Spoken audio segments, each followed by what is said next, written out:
Hi, welcome to our channel of IGNOU Audiobooks.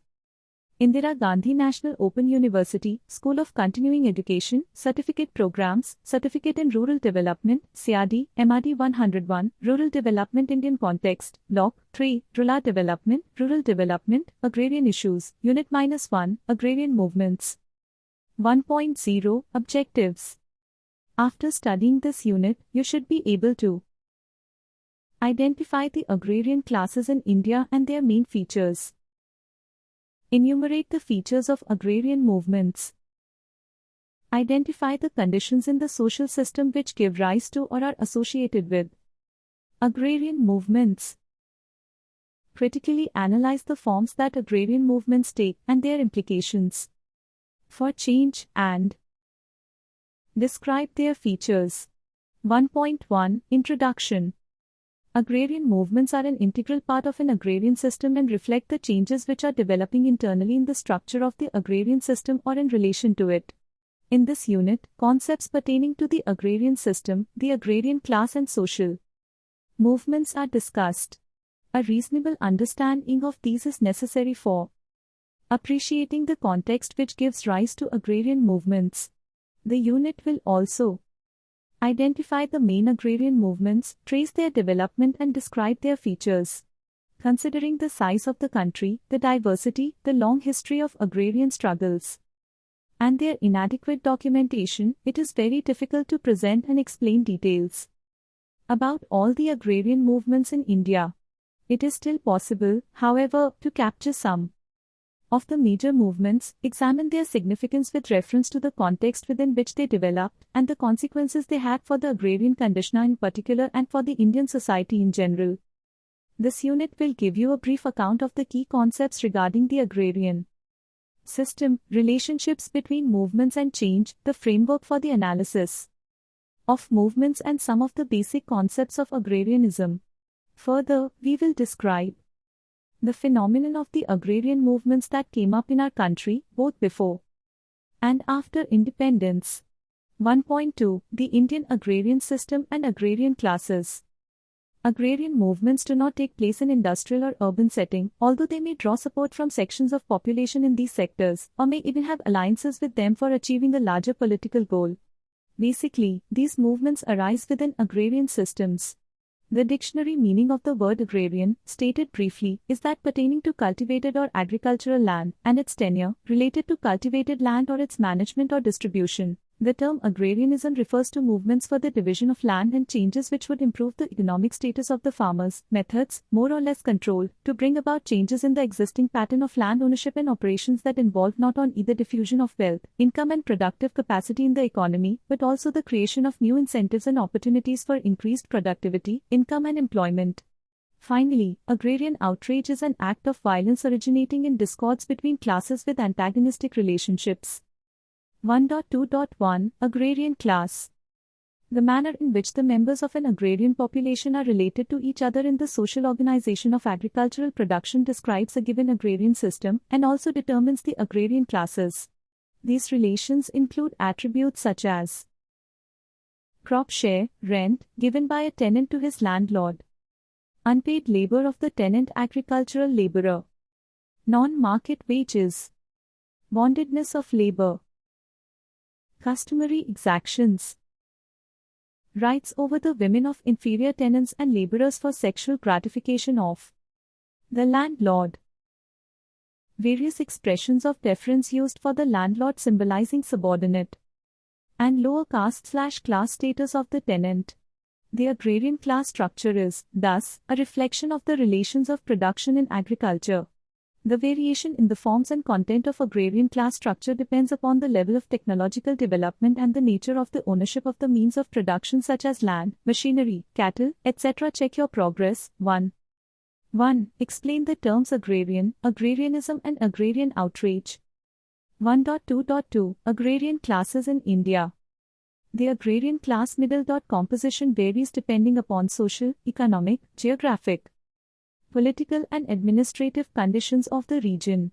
Nature of land control and land use varies from place to place and even at one and the same place, depending upon the productivity of the region, largely because of the type of soil, availability of water, adoption of improved agricultural practices, development of communication, integration of market forces, political and administrative setup, etc. These factors affect agrarian relationships everywhere in the country. Today, penetration of market forces and the adoption of technology are considered very important factors for shaping agrarian composition. For a large country like India, which has numerous complex combinations of agrarian systems, it is difficult to describe the various agrarian class combinations. Here, we study this system as it was obtained under the feudalistic system that existed during the pre-British era and then during the British period when the colonial power had a vested interest in perpetuating it. With the influence of capitalists, changes began to take place in the agrarian field. These changes were stimulated by anti-feudal movements leading to the ratification of abolishing landlordism and the introduction of land reform measures after independence. 1.2.3 Agrarian classes, feudalistic agrarian system. Feudalists are families generally owning or controlling substantially large areas of land, but they do not engage in cultivation directly. They lease out their lands to tenants who cultivate those lands. Their principal source of income from land comprises the rents paid by the tenants. The rents they receive are either in kind, produce rent, or in cash, money rent.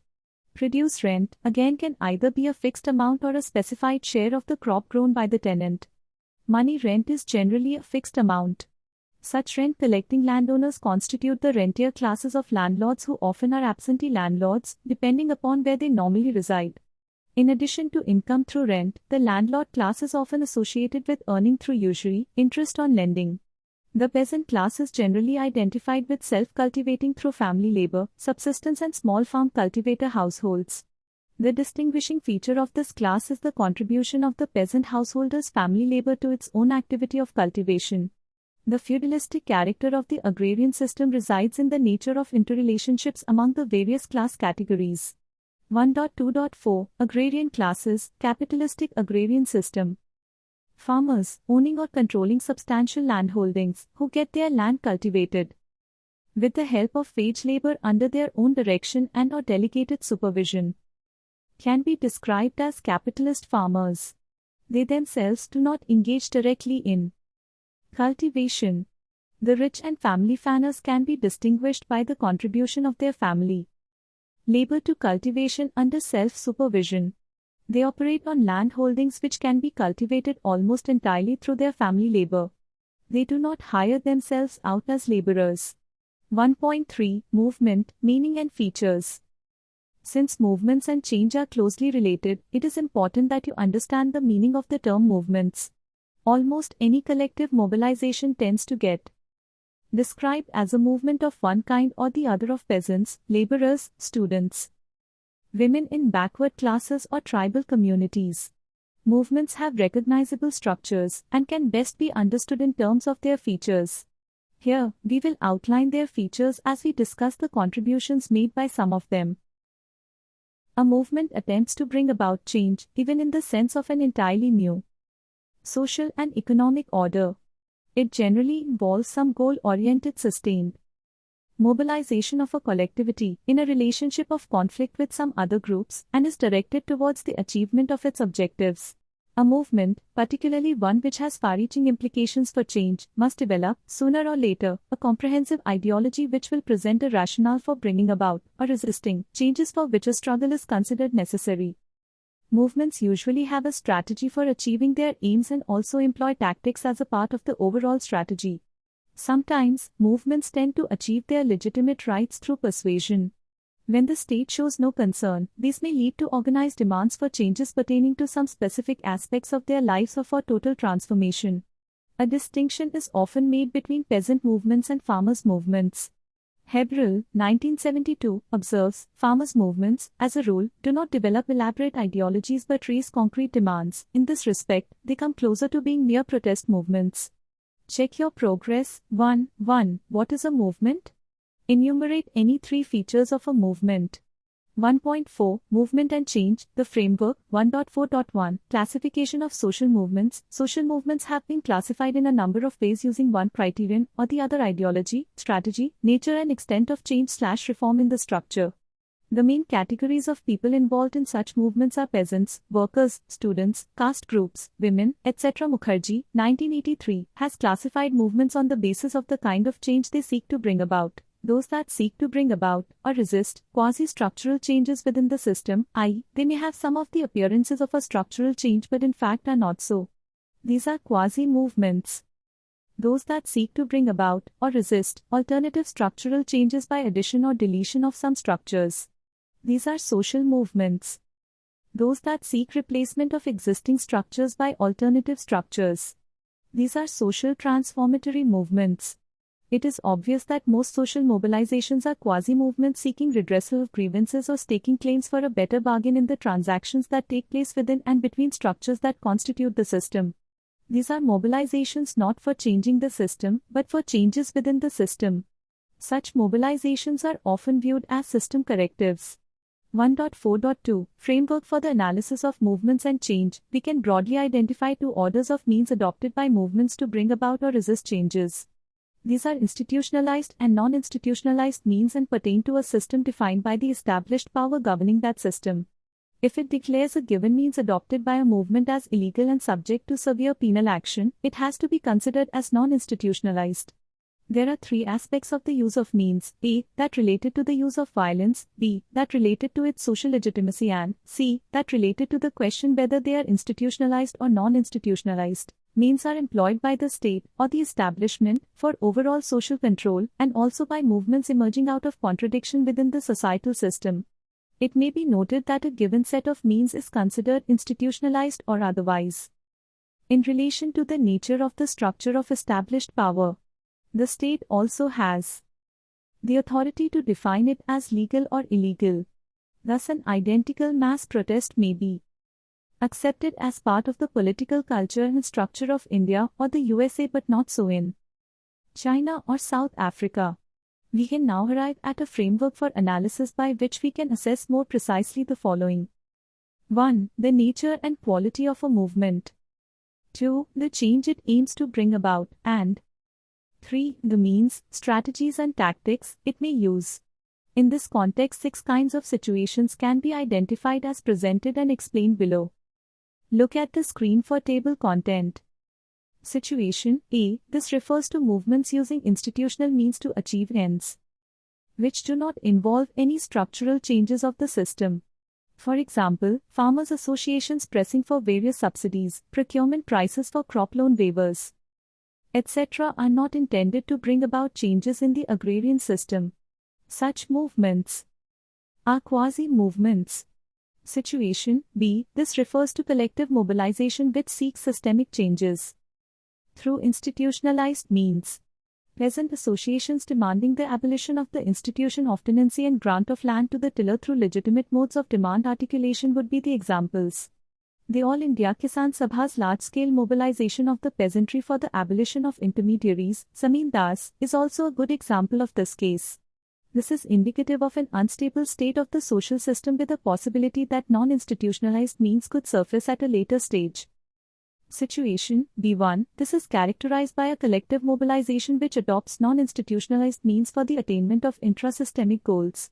The Tebhaga peasant movement in pre-partition Bengal demanding 2/3 share for the tenant cultivator in place of 1/2 of the crop share can be cited as an example of this case. This is an unstable situation as it necessitates non-institutional means to fulfill demands, which apparently do not seek to alter or transform the system. Instead, they work for a more equitable sharing of the produce. Situation C1. In this, systemic changes are sought solely through the use of non-institutional means, and it points to anomic conditions of total flux. This is a condition in which changes take place with such rapidity that it is difficult to make out the existence of any systems, or the outlines of any emergent system in between. When the Naxalite decided to annihilate class enemies through conspiratorial means, the situation was a real chaos. Situations B2 and C2. In this combination, institutional and non-institutional means are employed for the realization of intrasystemic and systemic goals respectively, thus indicating a large participation rate and a greater degree of instability of the social system. The last situation is exemplified by the earlier phase of the Gramdan Sarvodaya movement seeking to replace private ownership of village lands by communal ownership of its members, and also by the Maoist movement seeking to replace the landed rich in power by the numerically larger deprived categories of landless and poor peasants. The movements for national liberation also illustrate this situation. Check your progress. 3. 1. How would you distinguish between a quasi-movement and a social movement? 1.5. Movements arising out of feudalistic and capitalistic contradictions. In a real-life situation, elements of both feudalistic and capitalistic systems can be traced, and any given concrete agrarian situation may be predominantly of one type or other, or even somewhere midway between the two.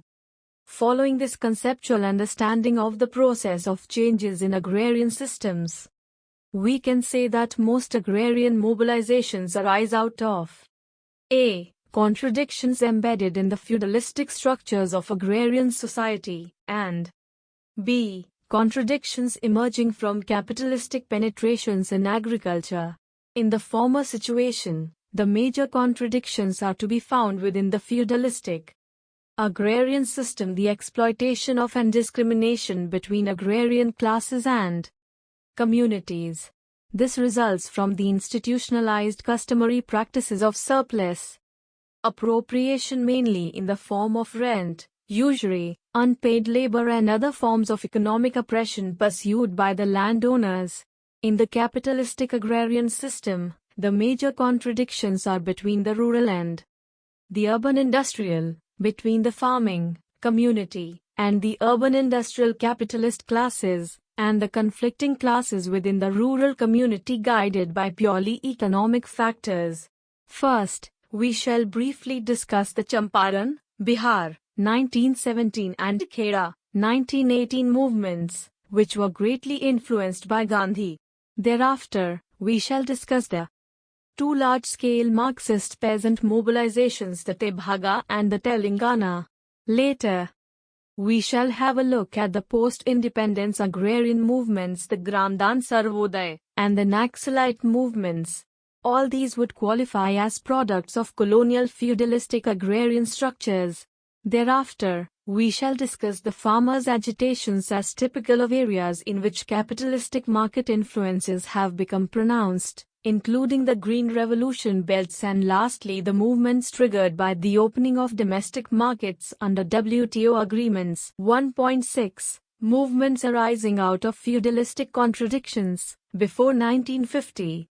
Between 1860 and 1950, with the exception of half a decade between 1930 and 1935, when prices of agricultural produce did indeed fall, the prices rose continually over this entire period. The single greatest impact which such a rise in prices produced was manifest in a developing struggle between landlords and peasants for control over the increased value of agricultural surplus. The landlords raised rents. The tenants protested. The landlords asserted their proprietary rights by emphasizing their power to evict tenants, while the latter claimed, and were occasionally and with increasing frequency granted, occupancy rights. Over the century, the peasants' ability to resist landlords' control over rent rates and the produce increased, and the structure of landlordism stood considerably weakened by the end of British rule. The agrarian struggles, which emerged during the British period, are usually classified into two major phases. 1. Revolts up to and including 1857 were launched largely by the tribals and the peasants in a less organized manner. We are not discussing them here. 2. Revolts after 1857 up to the first half of the 20th century, intensified in the face of the British economic and political policies, recurring famines, a new land revenue system that proved to be a burden on the peasantry, a new administrative machinery, and new civil laws. The early 20th century struggles had two parallel currents in the history of the peasant movement. One was the spontaneous economic struggle against more immediate oppressors like moneylenders, traders, zamindars, British administrators, etc. The other was the more conscious and organized agitation led by the Indian National Congress, mainly by Gandhi, and other movements under the leadership of the Communist Party, both of which were operating on an all-India basis. 1.7 Movements arising out of feudalistic contradictions. After 1950, some movements arose out of the feudalistic contradictions, mainly because the implementation of land reforms was tardy and their progress was hampered by feudalistic forces with covert support from the bureaucracy and the power elite, though the said reforms had been accepted as a matter of state policy. 1. Gramdan 1952. With the coming of independence, and after the death of Gandhi, on the anvil of Tebhaga and Telangana movements, emerged the Bhudan and later the Gramdan movements as alternatives to the Tebhaga and Telangana movements. Gramdan and Bhudan were extensions of Gandhi's concept for the replacement of private ownership of property by trusteeship, particularly in the case of land. Trusteeship implied that owners of the means of production, i.e. land, machinery, etc., should become trustees of their wealth and enterprises, i.e. land, machinery, etc., which should belong to the community which labors on it. Bhudan and Gramdan are based on this concept. Vinoba Bhave's Bhudan movement began in Nalgonda, the hotbed of the Telangana movement. Vinoba asked the landed families to consider the landless as their one additional unborn children and to gift their shares to them. In the next stage, land owners in the villages were requested to gift their entire lands in the villages. The lands would then belong to the village and not to the individuals. This was no doubt a revolutionary step amounting to demanding an end to private property. The response to the program naturally came from tribal communities and the landless and poor peasants of Bihar and Uttar Pradesh. The tribal district of Koraput in Orissa, however, responded almost as one body. The means adopted to mobilize for such changes were based on volition, persuasion and non-violence. In the initial stages, some remarkable results were obtained.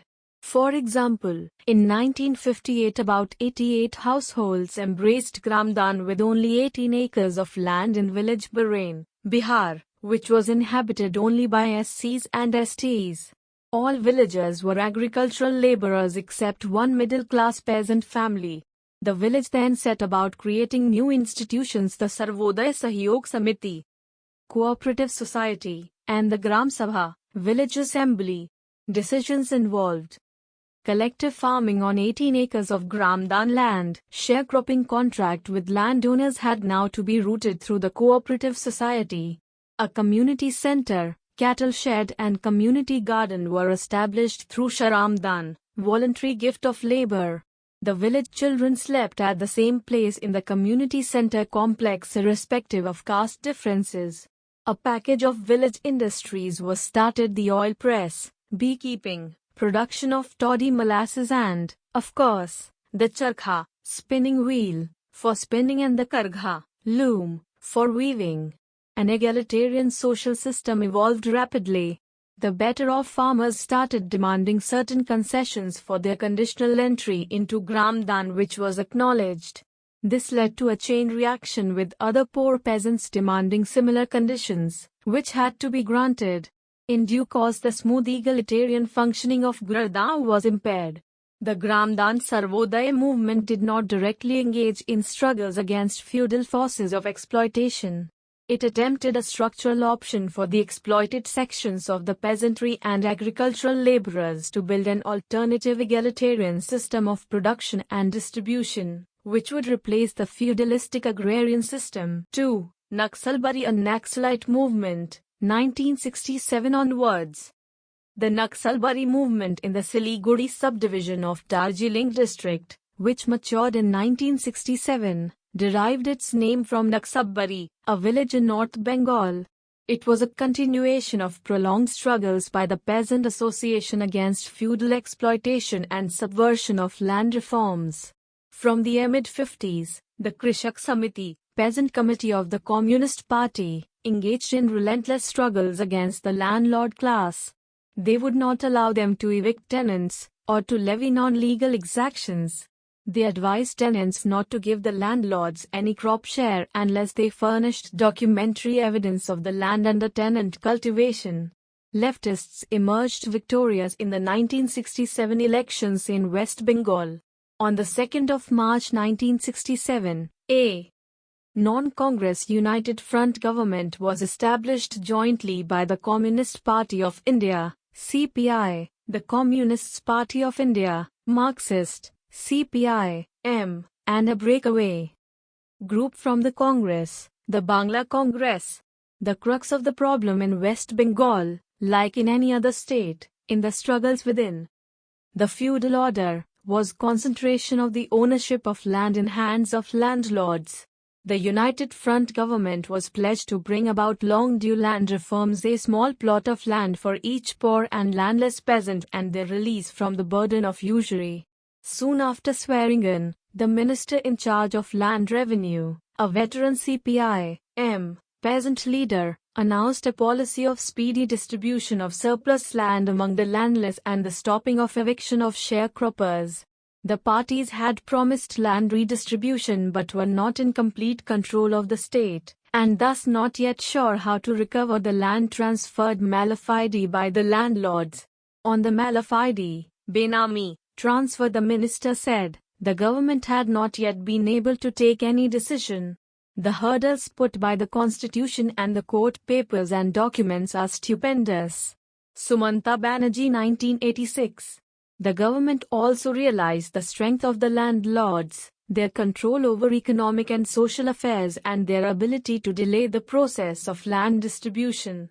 This they could do by resorting to the courts, which had no provisions meant to support any progressive laws or easy implementation of those specially pertaining to land. The Kisan Sabhas had political influence, but organizationally they were not in total control of the villages of Bengal. Thus, the base of the organization was not strong enough to face the onslaught of the landlords, who could draw support of the judiciary and the police in many ways. The landlords took all the possible measures to delay the identification and distribution of surplus land above ceiling. A section of the Kisan Sabha, the North Bengal District Committee owning allegiance to the CPI-M, could not come to terms with the situation. They attacked the minister in charge for his having submitted to the bureaucrats. This section of the Kisan Sabha was already active among the peasantry in North Bengal. On the 18th of March 1967, after the formation of the United Front government, in a Peasants' Conference held by the Siliguri Subdivision Committee of the CPI-M, the leadership gave a call to carry out the following directives. A. End the monopoly of ownership of land by the landlords. B. Redistribute land through peasants' committees and organizations. And C. Destroy the resistance of the landlords. Thus, this committee decided to go ahead with a tactic which was quite different from the one envisaged by the CPI-M party as a whole. As the two differed, the Siliguri committee expected opposition from the state government, to counter which they prepared the peasants' T9 fight both the central and the state opposition. From March to April 1967, all the villages in that subdivision were organized and 20,000 peasants were enrolled as whole-time activists. Peasants' committees were formed in almost all the villages and they were transformed into armed guards. They soon occupied land in the name of the peasant committees, burnt all land records which had been used to cheat them of their dues, cancelled all mortgage debts, passed death sentences on oppressive landlords, formed armed bands by looting guns from the landlords, armed themselves with conventional weapons like bows, arrows and spears, and set up a parallel administration. The movement was crushed. Contradictions surfaced at various levels. The tactics adopted by the Siliguri committee differed from those of the party as a whole. The party, as we mentioned earlier, was bound by certain legalities. This resulted in a split in the party and the consequent formation of CPI-ML in 1969. The party, however, pointed to the legitimacy of the demands made by the North Bengal District Committee during the clashes that ensued between the peasants of the subdivision and the police. The other partner of the government, the Bangla Congress, and the central government, however, discussed the events in terms of a law and order problem. Finally, the circumstances were used by the central government to crush the United Front ministry, and an all-out attack was launched against the communist parties irrespective of their differences. Today, the Naxalite movement is not carried out by any single party.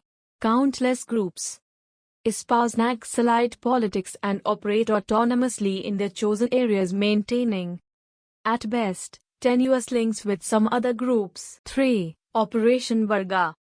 When the communist parties and other leftist forces were voted to power and to form government in 1977, many measures were adopted to relieve the rural population from land-related problems, hunger, lack of credit facilities, unemployment and insecurity of tenure.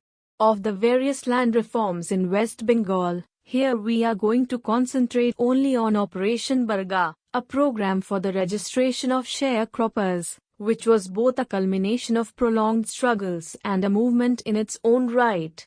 Bargadarsh exist in large numbers in West Bengal and they, along with the agricultural laborers, are the backbone of agriculture there. Operation Barga has been a major campaign in West Bengal since 1978, after the Left Front government came to power in 1977.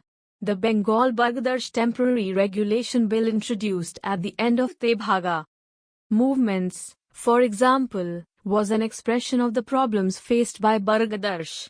Operation Barga was an operation for materializing the provisions of the then existing laws.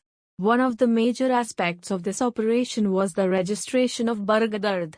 This was a stupendous task before the peasant organizations headed by the left forces.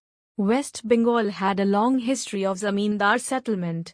Forms of tenancy had been inbuilt in the system in which there were no records. Oral contracts were the order of the day and any papers worth maintaining were with the landlords and the more well-to-do landowners. Thus, identification of Barga land was a major task before the peasant organizations.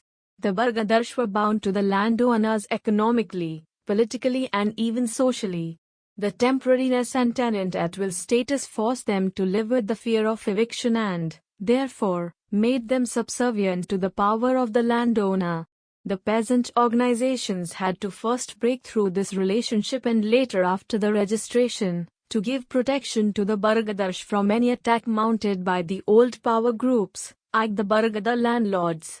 Of course, these efforts received a boost from the political and administrative support that these organizations received from the state government.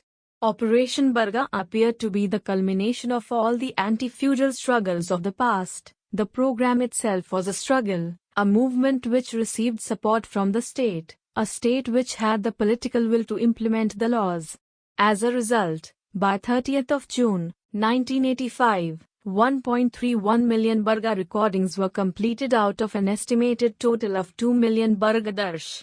The registration of Bargadarsh provided the sharecropper with legal security of tenure, but they continue getting affected by poor living conditions and are compelled to sell their certificate, patta, sometimes.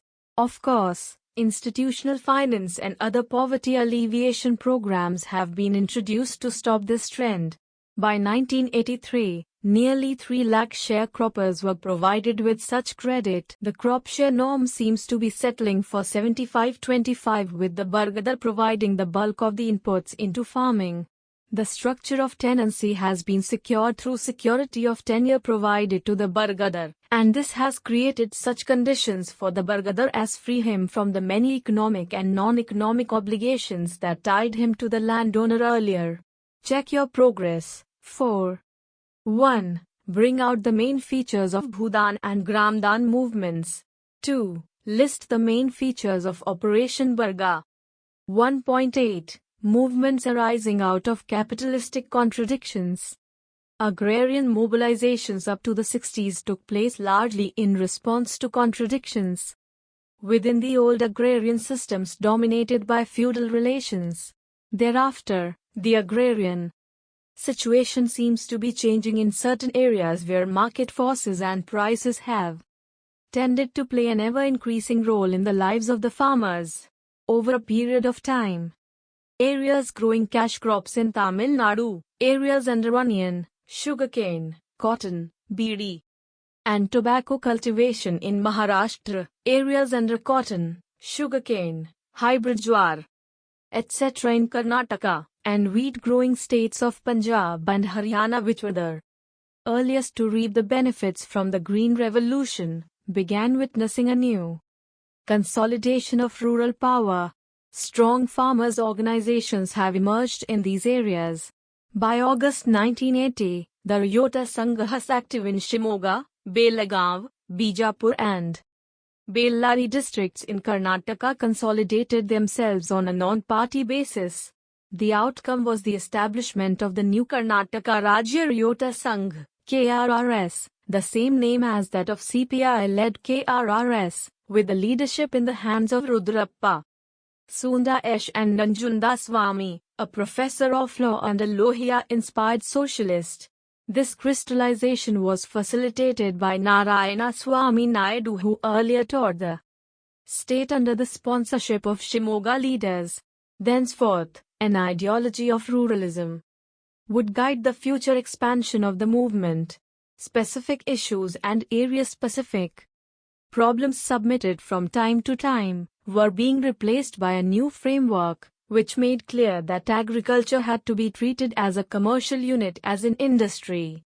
The same treatment was demanded for agriculture in respect of price policy and supply of electricity and other inputs as was given to industry. The KRRS-inspired movement is described as a village movement rather than a farmers' movement. There is emphasis on the identity and self-respect of the villagers, which the KRRS has brought to them. 1. Recent peasant movements in Orissa. The peasants of Orissa have been agitating over the issue of low prices for paddy or rice since 2000. The question of under rates has been there for a long, but the origin of this protest is quite difficult to trace. According to Surendra Sahu of the Jharsuguda and Chalika Krushaka Sangat Ana regional peasant organization, the protest started in November 2000 in Jharsuguda. Initially, the peasants organized themselves to press for their demand for famine relief. This district was affected by famine during the year 2000 to 2001. The next season, that is during the monsoon of 2001, the district was inundated by floods caused by local rivers. Since then, i.e. July to August of 2001, the demand of the peasants shifted to flood relief. Later, towards October to November 2001, the issue in front of the peasants was the proper sale of whatever little paddy they had produced despite the vagaries of nature. And now their organization seems to be growing in strength. But the people in the district of Bargarh, which is irrigated by the Hirakud Dam, had been fighting for the proper sale of their paddy. In fact, they clearly remember the protest they had registered during the year 2000. On 2nd of November 2000 at Godbhaga and on 10th November 2000 at Debahel, there was a Rasta Roko road blockade on National Highway No. 6 to have paddy sold in the premises of the Regulatory Market Committee (RMC) for the stipulated minimum support price. This led to some relief for some days as the paddy was purchased at the minimum support price in the IMC premises. But again, after some time, this practice fell into disuse. In Barpali on 3rd of February 2001, as the paddy was not purchased from the farmers in the IMC premises, the peasants stuffed the block and tehsil offices with their paddy in protest. This became a method of protest and was tried again on 8th of May 2001 at Atabira block. On 10th of May 2001, after a Rasta Roko protest involving National Highway No. 6, which was preceded by a massive rally of peasants from the various parts of the district and numbering around 10,000, they assembled at Bargarh and the district administration was brought to its knees. An agreement was reached between the protesting peasants and the district administration. The important points in the agreement were as follows. 1. The sale and purchase of paddy was to be effected in the IMC arena. This was to put a check on the mill owners. Earlier, the practice by the mill owners was to buy paddy from outside the IMC at a price much below the stipulated minimum support price and sell it to the Food Corporation of India at a much greater profit. 2. The second important point in the agreement was regarding payments. In case the sale is as little as 15 bags of paddy, the buyer is to make payments immediately. If it is higher than that, then 30% of the price is to be paid at the IMC and the rest within the next week. Besides, the fair average quality standard or FAQ analysis is to be done at the IMC premises and not at the rice mills. Apart from these, there are various other local problems. The Bargarh district administration/collector had the grand idea of introducing photo identity cards for peasants who would sell paddy at the IMCs. The objective was to identify and put a check on the bakeries who collect paddy from peasants at a cheaper price and sell it at higher rates at the IMC. Then there was the question of the poor peasants, marginal peasants, or landless and Dalit peasants. This was addressed squarely by the socialist leadership of the Orissa Rajya Krushak Sangathan, Orissa State Peasant Organization, at Bargarh. According to Lingaraj, a popular peasant leader of the Orissa Rajya Krushak Sangathan of the region, this section of the peasantry has very idle surplus to sell in the market. Very often, the necessities of cash make them part with some of their own food, so it can hardly be called surplus. Usually, they have between 5 to 15 bags of rice to sell. When they were under the pressure of the movement, the mill owners preferred to buy in bulk from peasants who could bring between 100 to 500 paddy bags to sell. In this situation, most marginal peasants preferred to sell their paddy to their village paperies or agents of the mill owners. In fact, in the far-flung villages, these paperies and agents provide the required cash to peasants and in return receive from them paddy during the harvest season. In places like Tulsigagar, Gesima, and Khuapali, in the district of Bargarh, the socialist activists set an example by forcing the mill owners to purchase from the small sellers/marginal peasants first, and then from the rest of the sellers. This sacrifice led to some activists being rebuked by their own family members for not helping their own sales. 2. Recent peasant movement in Karnataka. It was about 15 years ago, i.e. in 1991, that the Congress government, then ruling at the centre, had initiated the new economic policy of privatization, liberalization and globalization. Gulbarga district was in the news those days because of Kisan struggles for remunerative prices for tur dal and other agricultural products. These activities acquired significance in the wake of suicides committed by some of the peasants as this class of people was not getting remunerative prices and its members were unable to repay the loans they had contracted. As a part of the statewide agitation called by various Kisan organizations to protest against the union government's import policy and to show their wrath against the anti-people policies of the S.N. Krishna government in the state, a Rasta Roko agitation was successfully held throughout Gulbarga district. At Bangalore, the state's capital, hundreds of activists belonging to Kisan, women's and working class organizations held a dharna in front of the Chief Minister's official residence. The response was reminiscent of the tumultuous days of the peasant agitation 2 decades ago, popularly known as the Navlagunda-Nargunda peasant struggle, which in its wake brought to power the first non-Congress government in the state.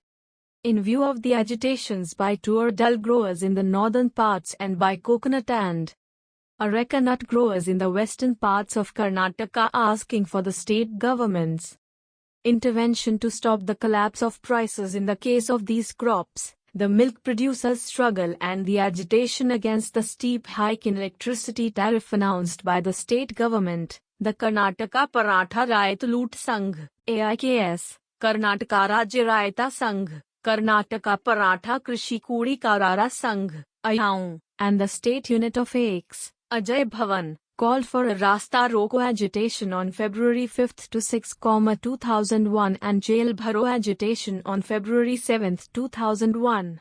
They thus endorsed the call given by 7 left-led peasant and agricultural workers organizations which had organized an all-India convention and marched to Delhi earlier.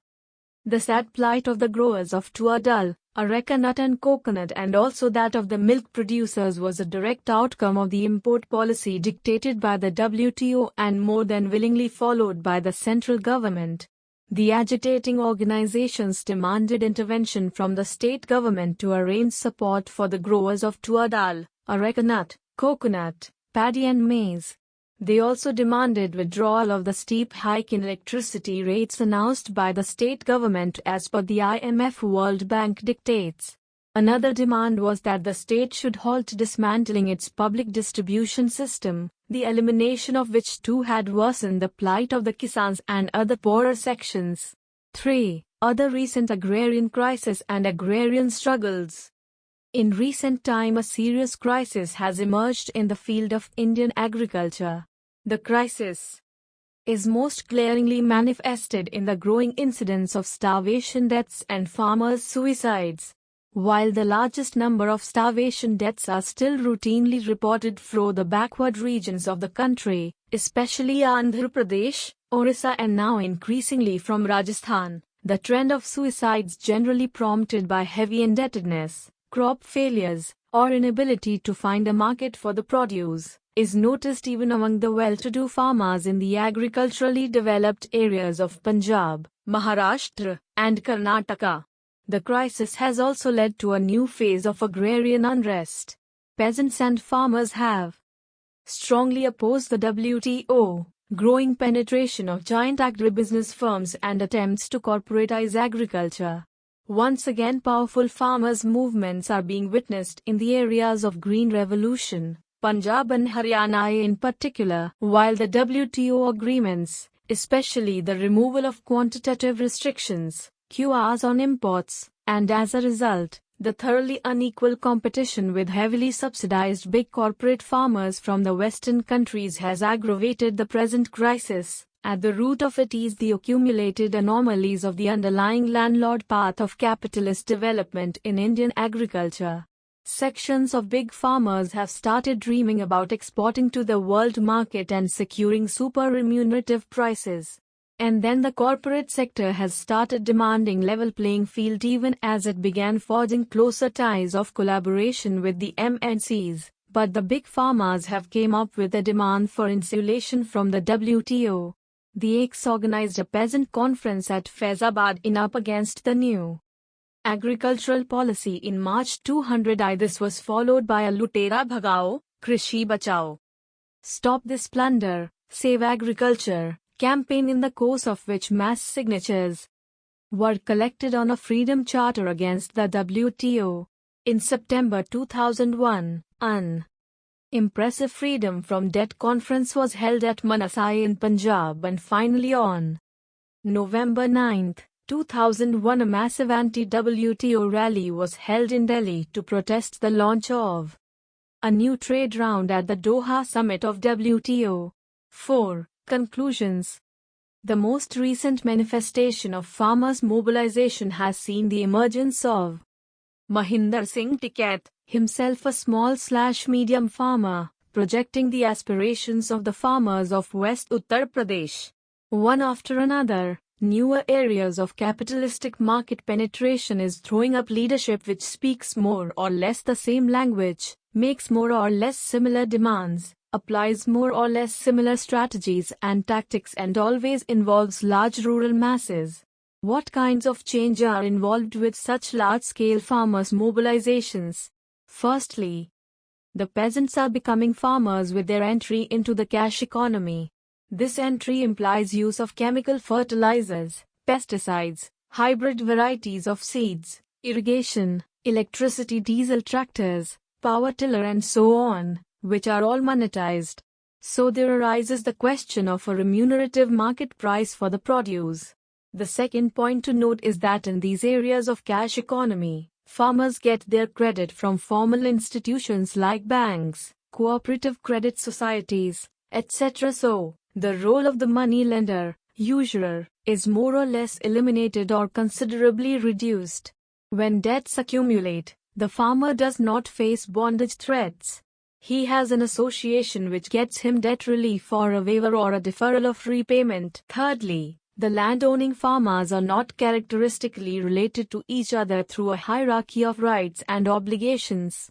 They increasingly tend to get related to each other as members of the common interest groups, viz. the farmers' associations. Such membership, based as it is primarily on economic interests, tends to reduce or alter the distinction of caste. In this sense, the association plays a secularizing role and comes out clearly in terms of class interest. Fourthly, the farmers' mobilizations have been by and large open and non-violent, in contrast with unrest and conflicts in feudalistic agrarian systems. The movements of the feudalistic agrarian system had attacked the foundations on which the system rested, whereas in the movements just discussed, the quest has been for gaining a larger share of the existing system without upsetting the power balance drastically. Fifthly, almost invariably in these areas, peasant associations, which had earlier fared well fighting against feudalistic oppression and exploitation within the agrarian systems, have been overtaken by farmers' associations that have located the major contradiction between the rural and the urban. This is especially so in the areas where the impact of market forces is being experienced. The principal participants in this contradiction are the agricultural laborers and poor peasants on the one side and the rich peasant and landlords on the other. It is the agricultural wage laborer who seem to be emerging as the class whose interests are least accommodated within the framework of the ruralist ideology so far. Freed from attachment and bondage which were associated with the security of some patronage, the agricultural wage laborer is still distant from the security of patronage, which the formal industrial sector provides to his counterpart, or in keeping pace with the benefits for which farmers are struggling. The ideologies and champions of the ruralist ideology prefer to conveniently overlook the fact that, consistent with their logic, the agricultural laborer also should get the same security of wages as his urban/industrial counterpart. Instead, whenever there is a movement asking for a rise in agricultural wages, it is met with violence from the rich peasants and the landlords. Many a time these attacks on the agricultural laborers are treated as caste wars, overlooking the class contradiction. On the whole, the changes taking place in these areas range from quasi-structural to structural depending upon the stage of transition an agrarian system is in between the feudalistic and the capitalistic orders. Check your progress. 5. 1. List the main features of the farmers' mobilizations of the 70s and the 80s. Thank you. We will see you in the next video.